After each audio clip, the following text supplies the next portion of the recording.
Next up, we've got Lee Holland, who is an AusChem trainer. Lee's from a mixed farming family from down Boyup Brook Way. She's delivered AusChem training since 2009, and her motivation for promoting chemical safety in agriculture actually comes from the death of a member of her family from cancer, which oncologists attributed to the use of farm chemicals. She delivers the Certificate 3 in Agriculture training to Year 11 and 12 students at South Regional TAFE, and she's going to talk to us about hazardous substances. Do you really know what you're working with? Come on down, Lee.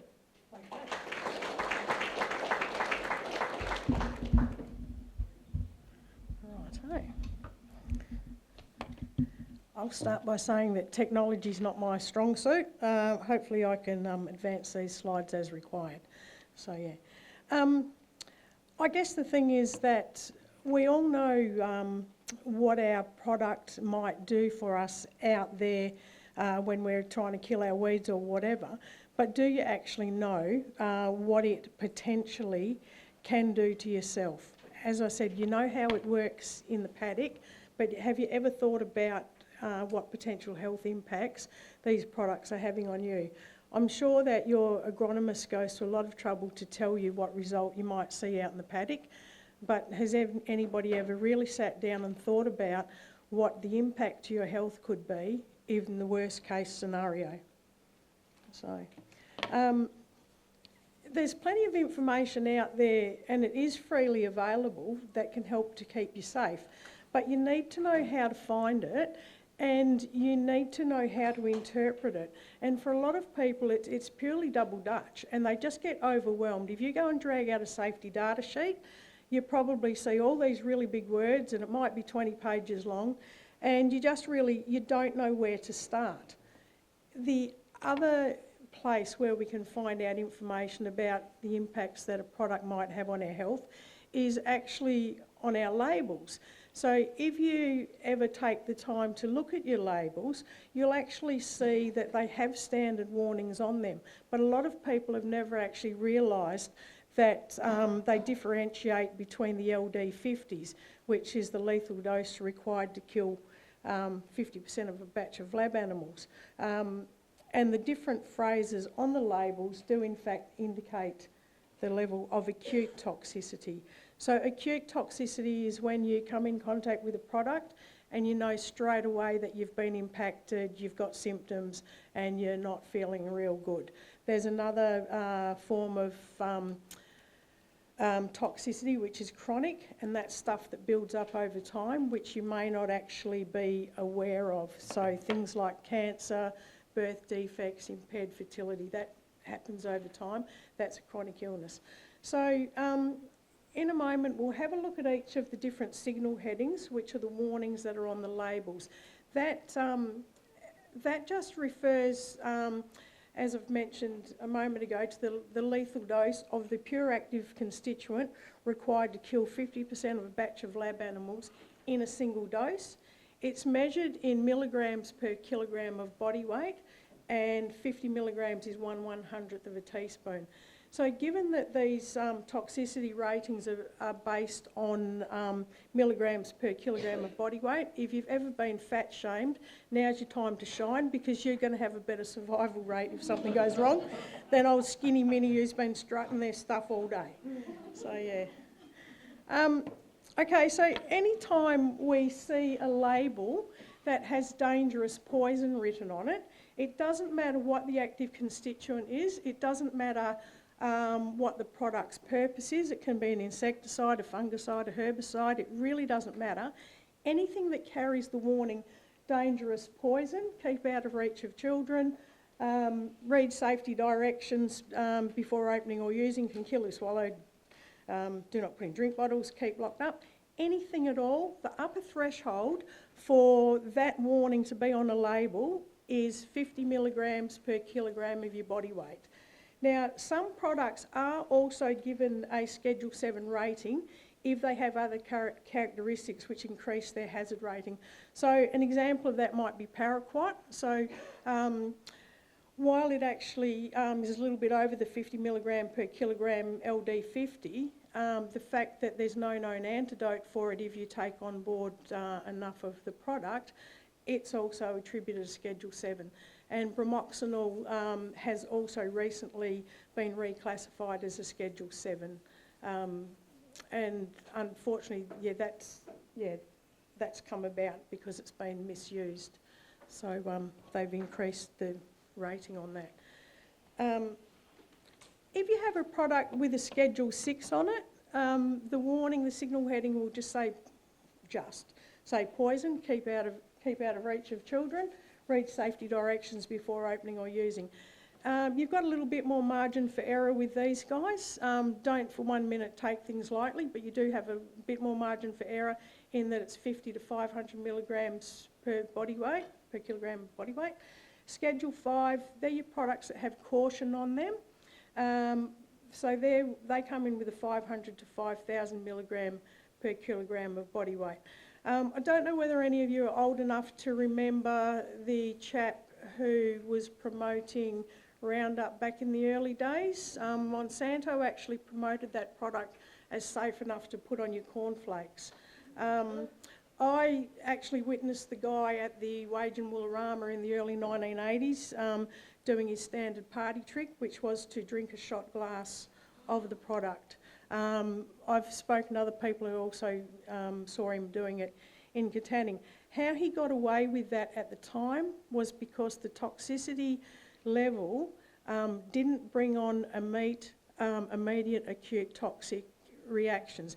It does not for one moment mean that it was a safe or a sensible thing to do. It's totally ridiculous. But back in the days, you know, people used to do some stupid things, and the fact that you had a large manufacturer promoting their chemical in that way, probably in my own personal opinion, has probably contributed to some of the earlier illnesses that we see with the older farmers, because they were kind of given the indication, you know, it was okay to be blasé. We didn't need to look after ourselves. And that leads me to a product that is classified as unscheduled. So it's any product that just simply says read safety directions.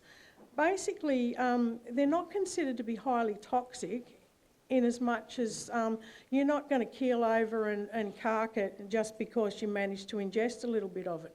But once again, it doesn't for 1 minute mean that it's a harmless product. If you were to go and have a look at a safety data sheet for products such as Diuron, while the toxicity level is very low, there are a lot of chronic health effects that can be attributed to it. So if you read a Diuron safety data sheet, you'll actually see that it's suspected of causing cancer and can cause tumours. So don't be fooled just by the signal heading. You need to look beyond that, and this is where we move on to a separate document known as a safety data sheet. Now, I think, as I said with my intro, I've been delivering AusChem training since 2009. And the minute you mention a safety data sheet, everybody's eyes, they just glaze over and they're going, oh my God, here we go. But the thing is, we need to be paying a little bit of attention to what's on there, because firstly, it can alert us in advance as to what can go wrong. And secondly, it's the place to go to if something has already gone wrong. You don't need to be fluffing around trying to find it and work out what your first aid measures are when you're in crisis mode. You need to be looking at it beforehand. The safety data sheets are freely available from the manufacturer's website. That's the best place to access them because they will be the most current one available. If you rely on your retailer to supply them to you, it's quite common to just be handed basically something that they've downloaded a couple of years before, and it may be out of date and it may not have any current updates. So very good idea to access free of charge from the manufacturer's website. And once you get hold of your safety data sheet, there is a lot of potentially confusing information on there, and so it's pretty easy for the average primary producer to go, you know what, I'm just too busy to read that. And, you know, I mean, I'll admit that prior to having a change of attitude with the death in our family, you know, I think we were all guilty of that. It was like, oh, she'll be right, mate. Wouldn't sell it to you if it was going to hurt you. Yeah, we'll just suck it and see. Oh, let's see the label. Oh, how many glugs do we need to put in? Oh, 2 glugs. Well, I reckon 3 might be better. And you used to be real casual, and there's probably people still out there doing it. But the information on the labels and the safety data sheets is put there for a reason. If you're feeling overwhelmed with your safety data sheet, break it down into smaller pieces. Don't try to just sit down and read the whole lot, because you will find that you'll feel that there's a lot of gobbledygook there. Make sure that you prioritise Section 2, Section 4, Section 11, and I've actually overlooked Section 8. I do mention it afterwards, but 2, 4 and 11. Section 2 gives you the hazards identification. So that's going to give you an immediate feel for the product. You're going to know straight away potentially what the hazards might be. Section 4, that's your first aid measures. There's no point floundering around trying to work out what to do once you're in crisis mode. Section 11, that's your toxicological information. That's where you'll find out what the LD50 is, and you'll also find out the likelihood of these products contributing to any chronic health effects if you get things wrong. So that's where you'll find out if potentially you might end up with cancer, blood disorder, impaired fertility or birth defects. You'll find that in Section 11. The other thing that you must always check is your label or Section 8 of the safety data sheet for your PPE requirements, and make sure that you wear them. There's no point just going, oh yeah, they reckon I should wear a mask, but yeah, no, it's a bit hot today, I can't really be bothered. You need to be prepared to look after yourself. There's no point different organisations buzzing around and trying to frighten you into compliance. You need to accept responsibility for yourself. When you get your safety data sheets, have a look at the pictograms. So you'll see these, they're generally always on the first page. You can have a look, you'll learn to recognise them, and they'll give you some immediate clues about the product. So if we look on the second row, you've got the skull and crossbones. That straight away tells you that there's toxicity issues with the product. So if you get it wrong, you could find that you get yourself poisoned.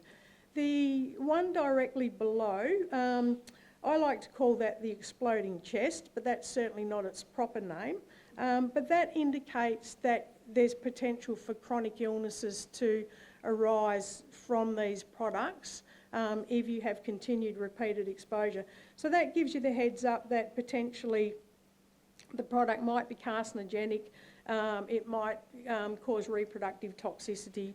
There's a whole host of things, and you'll find out the specifics of those when you go to Section 11 of your safety data sheet. Different data sheets will have a different lineup of symbols, and they're very specific to the product. So it's not a one-size-fits-all approach. So you will notice variations between the products and the SDSs. So it's probably a bit small for you to see there, but basically Section 11 gives you the heads up, the oral LD50. This is a product called Methamil, and it's only 30 milligrams per kilogram of your body weight to bowl you over. So that's very little margin for error if you get it wrong. Now the other thing is, and this is probably just really only going to show you what a bent sense of humour I've got, in relation to chronic effects for this product actually has 2 active ingredients within it. It warns us that, I'm down here, which like I say you probably can't read it, it tells us that repeated or prolonged exposure to high doses of methanol alone may have serious irreversible effects such as blindness. So you're thinking, well, that's not much chop. But then you read on and it goes, this effect is not relevant with this product, as ingestion of significant quantities would result in death due to the toxicity of the methanol. So, yeah, so don't worry about going blind. You're going to be dead before that happens. So, yeah. So it is important that you do have a look at your safety data sheets. And the more that I've got into looking at them, the more that I've found funny little things like that. Funny is probably not the correct term, but as I said, I do have a bit of a bent sense of humour. Once again, just reflecting back on the signal headings, which is the warnings on the labels themselves. Don't get sucked into thinking that while a product may not be particularly toxic, that does not mean that the product is harmless. So this is from the Diuron label and the safety data sheet, and says harmful if swallowed, suspected of causing cancer, may cause damage to organs through prolonged or repeated exposure, very toxic to aquatic life. So while you might be able to get away with ingesting a small amount of it, repeated exposure over time can lead to other serious effects, so don't be too blasé. Another reason why you should always read section 4 of your safety data sheet, which is your first aid measures, is sometimes giving oxygen is actually the worst thing you can do.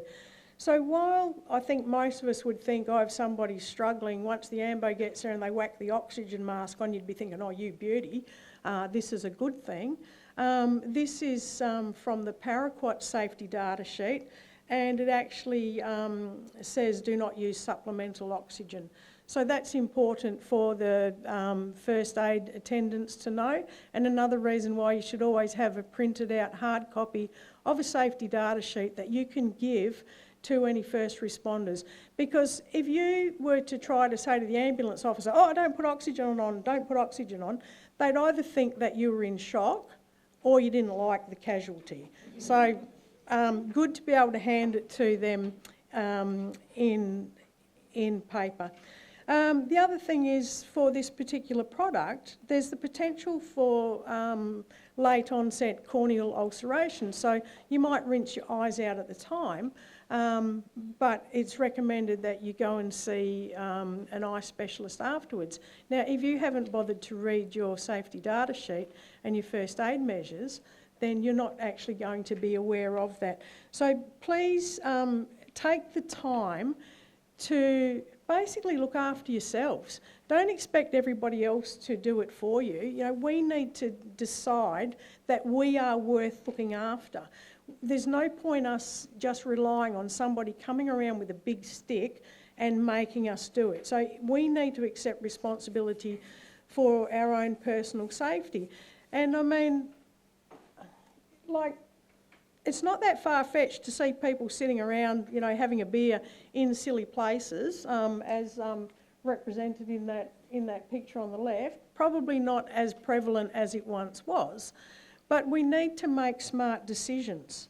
The little bit of time that you spend researching the products that you're going to be interacting with might save you a lot of ill health in years to come. And I can tell you from first-hand experience, watching your brother-in-law die from a preventable illness was totally shit. I'm sorry if that offends anybody, but I can't really, well, I could put a lot plainer than that.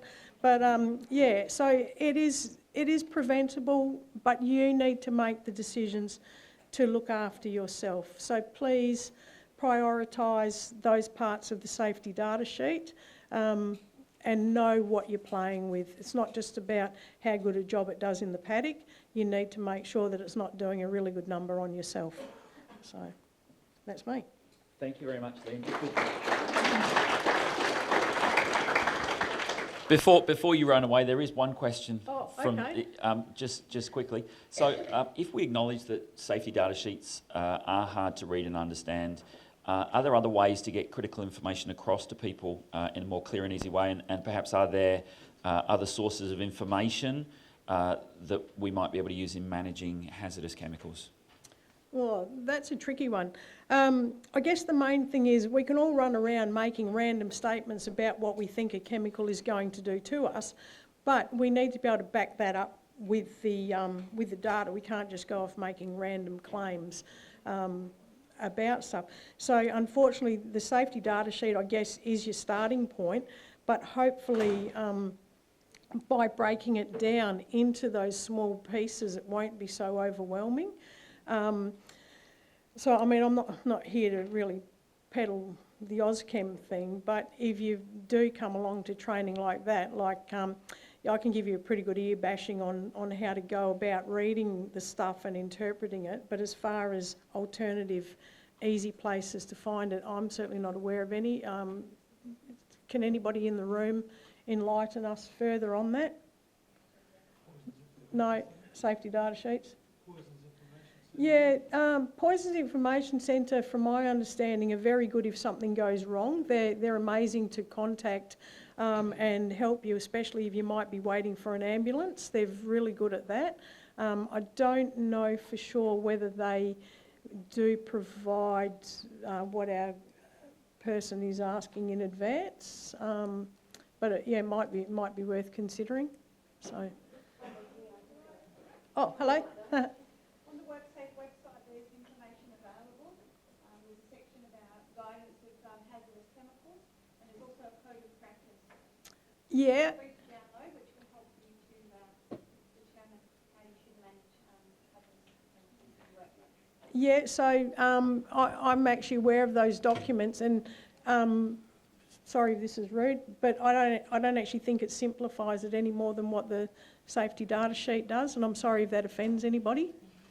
So, but yeah, there is information there.